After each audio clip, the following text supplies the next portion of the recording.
క్రీస్తు యేసుకి ఎటువంటి వాడు ఉండాలంటే ఈరోజు మనం ఉన్నాం అనుకోండి, మనకు ఒక పొలం ఉంది. ఆ పొలంలో పనికి మానేవాళ్ళని తీసుకుంటామా? పని చేయని వాడిని తీసుకుంటామా? పనికి వచ్చి కబుర్లు చెబుతూ ఆటలాడేవాడిని తీసుకుంటామా? మనకైతే వద్దు.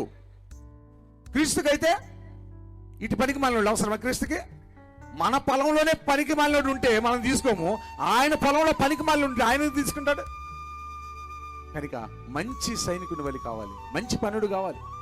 మంచి పనుడిని నువ్వు తీసుకోవు, మంచి పనుడిని మా పనికి మాలిన పనుడిని నువ్వు తీసుకోవు, మంచి పనుడి నీకు కావాలి. ఏసై కూడా అంతే, పనికి మాలిన పనుడిని, నటించేవాడిని, మాటలతో కాలం వెలబుచ్చేవాడిని ఆయన తీసుకోడు. పని చేసేవాడిని, క్రియల రూపంలో జీవం గల దేవునికి మహిమకరంగా బ్రతికేవాడిని ఆయన చూస్తాడు.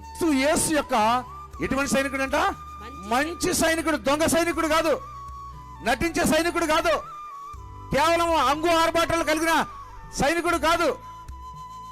క్రియలలో, కార్యముల్లో, పనిలో, శ్రమలో, శోధనలో, కష్టములో, నష్టంలో యజమానుడికి నమ్మకంగా పనిచేసేటువంటి ఒక మంచి సైనికుని వలె నీవు ఉంటే నువ్వు ధన్యుడు. అందుకనే క్రీస్తు యేసు యొక్క మంచి సైనికుని వలె, క్రీస్తు యేసు యొక్క మంచి సైనికుని వలె మాతో కూడా శ్రమను అనుభవించు. ఎవరితో కూడా? మాతో కూడా ఏమనుభవించాలంట? సుఖాన్ని అనుభవించమని చెప్తున్నాడా? శ్రమను అనుభవించమని చెప్తున్నాడు. ఈరోజు క్రైస్తవ జీవితంలో శ్రమ వస్తే ఈ శ్రమ ఎట్లా పోతుందని క్రీస్తుని వదిలి లోకమంతా ఎతికే దౌర్భాగ్యం పట్టింది.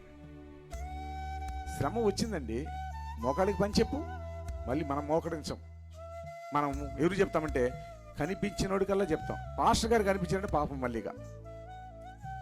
పుట్టిన పిల్లోడు కానీ వీడికి ప్రార్థన చేయి, వాడికి చేయి, వాడికి చేయి, వాడికి చేయి, వాళ్ళ అమ్మమ్మకి చేయి, వాళ్ళ నాయనమ్మకి చేయి, నాకు కూడా చేయి. ఏం చేయి? ఇదిగో వరుస, ఒక చిట్టా తీసి పెడతారు. మరి నువ్వేం చేస్తావు? తిని తొంగుంటావా? నీ పని ఏంటి? నువ్వు మోకరించవా? నువ్వు ప్రార్థన చేయవా? ప్రార్థన నీకు అవసరమా? ఆయనకు అవసరమా? నీ కుటుంబ బాధ్యత నీకు అవసరమా? ఆయనకు అవసరమా? ఆయనకి సంఘం ఉంది, ఆయనకి నీలాంటి కుటుంబాలు అనేకం ఉన్నాయి. నీ కుటుంబ బాధ్యత నువ్వు మోయలేక నీకు అంత బరువు అయితే నీ బరువుని ఇంకోటి ఎందుకు మోస్తాడు? ఎవడైనా?